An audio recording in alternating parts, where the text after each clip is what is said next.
Zombie Apocalypse.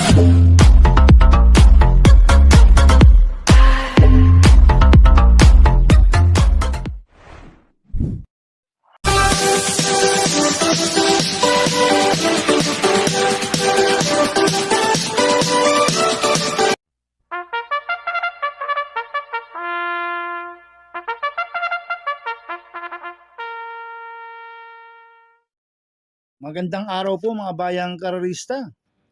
Ngayon po ay araw ng linggo. Unang karera po sa buwan ng Marso, March 1, 2026.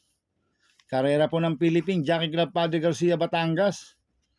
Meron po tayong 8 karera sa araw na ito. Nandito naman po yung lingkod, Drunken Master Wangbu, aka Eloto Budoy, para magbigay ng giya at analysis. Mga bayang karerista, start po ng karera ay 2 p.m. At meron po tayong stakes race dito, yung 4-year-old and above imported local challenge 2. Kaya bago po magsimula magbigay ng giya at analysis, huwag pong kalimutan subscribe, like and share YouTube channel ko po. At syempre, huwag din pong kalimutan i-click notification bell ko para updated po kayo sa mga bagong video ko. Kaya mag-start na po ako sa pagbibigay ng giya at analysis. Race 1, pick 6 events, races 1 to 6. May 6 na kalawak po tayo dito. Ito po yung Club Don 1 25 pounding anniversary special race. May 6 na kalawak po tayo dito sa distansyang 1,400 meters. So, solohin ko na po ito. Numero 6, Otto Cruz. Nagagabayan po ni Patty Dilema. Impresibo po panalo niyan sa Metro Turf noong February 22. Nagtala siya ng 1.25 sa 1,400 meters. Undefeated pa po ito, si Otto Cruz. Kaya sosolohin ko na po yan. Numero 6, Otto Cruz. Sa race 2 po tayo, winner take all event, races 2 to 8. May 9 na kalawak po tayo dito. Ito po yung 4-year-old and above imported local challenge 2 sa distansyang 1,650 meters. First choice ko po dito, numero 1, Lucency. Nagagabayan po ni Patty Dilema. Last run po nito, February 1. Segundo kay top customer. Nagtala ng 1.32.2 sa 1,650 meters. Medyo hindi maganda numero niya last, nasa labas. Ngayon, nasa numero 1.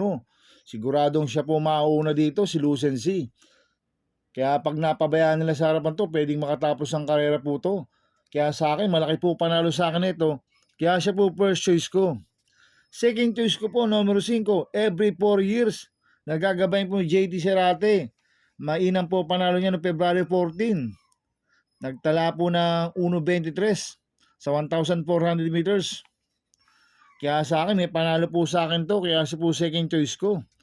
Kaya ang first choice ko po, numero 1, Lucency. Second choice, numero 5, every 4 years. Sa race 3 po tayo, second pick 6, cover races 3 to 8. May 7 kalawak po tayo dito. Ang grupo 42 to 56 split, distansya 1,400 meters. First choice ko po dito, numero 2, Bid for Fame. Nagagabayan po ni Tanya Nabarosa. Nanalo po last run niya noong December 24. Nagtala ng 1.25 sa 1,400 meters. Ang tinalo niya si Kalens. Pero may best time na 1.23.4 po sa 1.4 yan dito sa PJC. Kaya sa akin, malaki po panalo sa akin ito. Kaya siya po first choice ko. Second choice ko po, numero 6, Generative. Nagagabayan po ni Jomer Storke. Ito, last run po nito. Tumakbo sa Metro Turf noong February 22. Pang-4 kila Miss Ocala. Nagtala ng 1.56 sa 1,800 meters. Kaya malaki rin po panalo sa akin ito. Kaya siya po second choice ko.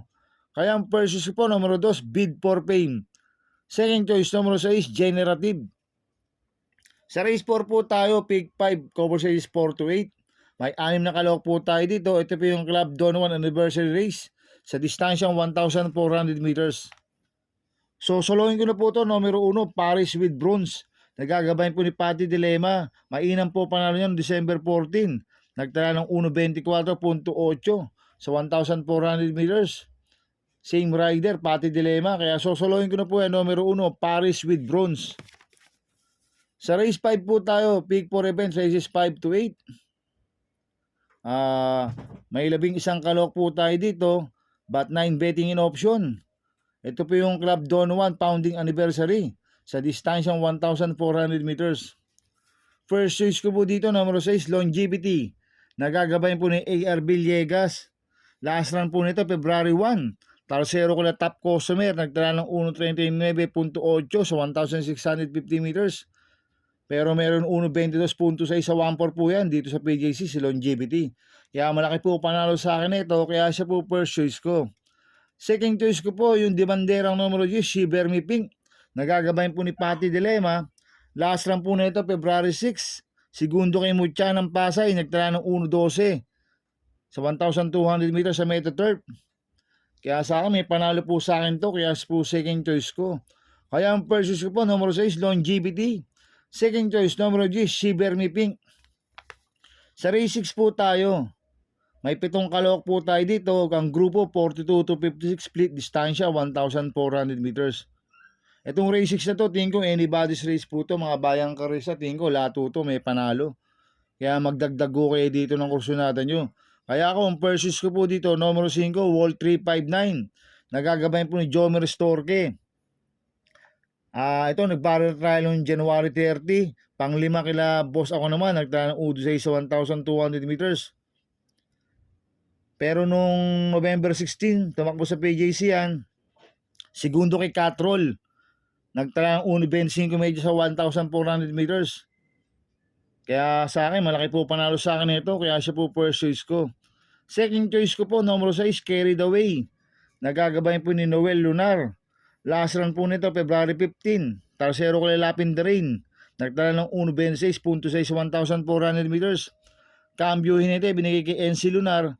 Last run, AR Villegas po sumakay dito. Kaya sa akin, may panalo po sa akin to. Kaya sa po second choice ko. Kaya ang first choice ko po, number 5, Wall 359. Second choice, number 6, Carried Away. Sa race 7 po tayo sa penultimate race. May 7 kalawak po tayo dito. Ang distansya, 42 to 56 split. Ang distansya, 1,400 meters. Ang grupo, 42 to 56 split. Itong race 7 nito, another anybody's race. Tingin ko, lahat to may panalo. Kaya akong first choice ko po dito, numero 7. Yung nag-iisang imported, Elizabeth Joy. Nagagabayan po ni Tanggol de la Cruz. Last run po nito, January 25. Pang-siyam kila Kim sa Metro Turf. Nagtala ng 1.29 medyo sa 1.4. Pero nanalo sa PJC yan noong December 12. Nagtala ng 1.17 medyo sa 1,300 meters. Magaling po dito yan sa PJC si Elizabeth Joy. Kaya malaki po panalo sa akin ito. Kaya siya po first choice ko. Second choice ko po, numero 2, Freedom Lover. Nagagabayan po dyan Alvin Guse. Ito, mainam po naging barrel trial na ito January 14. Nagtala ng 1.13.6 sa 1,200 meters. Ang quartos po niya, 24 media, 23 media, 25 media, 1.13.6 po ang preba ni Freedom Lover. Sa 1,200 meters, apprentice po nag-barrier dyan. Ngayon, ang papatong dyan, Alvin Guse. Kaya malaki rin po panalo sa akin ito, kaya siya po second choice ko. Kaya ang first choice ko po, numero 7, Elizabeth Joy. Second choice, numero 2, Freedom Lover. Sa race 8 po tayo sa last race. May siyam na kalok po tayo dito, but 8 betting in option. Ang grupo, 17 to 41 split, distansya, 1,400 meters. First choice ko po dito, couple numero 6, Margo. Nagagabayan po ni RJC Tabor. 6A, Queen Margo. Nagagabayan po ni JL Lazaro. Ito, last run po ni Margo noong February 21. Pampito kila Bohemia, nagtala ng 1.31 medyo sa Metro Turf. Pero noong December 27, nanalo yan sa PJC Nagtala ng 1.28 sa 1,400 meters. Kaya sa akin, malaki po panalo sa akin ito. Kaya sila po ang first choice ko. Ang second choice ko po, numero 3, Enfuego. Nagagabayan po ni Charles Reyes. Last run po nito, February 15. Tercero ko na Super Majority. Nagtala po ng 1.28.4 sa 1,400 meters. Kaya may panalo po sa akin to. Kaya po second choice ko. Kaya ang first choice ko po, couple numero 6, Margo. 6A, Queen Margo. Second choice, numero 3, Enfuego. Good luck in happy racing mga bayang karista. Inuulit ko, ito'y gabay ko lang at analysis ko. Pero pagdating sa tayan, kayo pa din na masusunod. Sana iswertihin tayo at magsitama. Kaya good luck po sa ating lahat mga bayang karista. Mga bayang karista, shoutout muna ako. Happy racing po kay Sir Danny Esperanza coming from Ramon Carpio. Happy racing po sa mga taga-Canada dyan. Kay Sir Noel, kay Sir Bong Alcantara, from Kasin, Mar Agkaoli of Ottawa, Canada. Happy racing po sa inyo. At happy racing din po sa mga boss ko. Kay Boss Toto de la Cruz, kay Boss Manuel Chua, kay Boss Manny Caplis, kay Boss Godo Predo, kay Boss Raul Santos, kay Boss Bernard Carpio, kay Ninong Rigor Cruzada. Happy racing po sa inyo. Sana iswertein tayo magsitama. At happy racing din po sa mga taga Barkadano TV. At happy racing din po sa mga kagrupo ko sa Team Budoy. Sana iswertein tayo at tumama. At happy racing din po sa mga taga Double Rock OTV. At happy racing din po sa mga taga Kuya J OTV. At happy racing din po sa mga kagrupo ko sa Ping Ping Boys. Sana iswertein tayo at tumama. Kaya mga bayang karisa, please subscribe my YouTube channel at Tubudoy 2.0. At sana lagi niyo pong panoorin ads ko, huwag niyo pong skip. Kaya maraming salamat po sa inyo and God bless.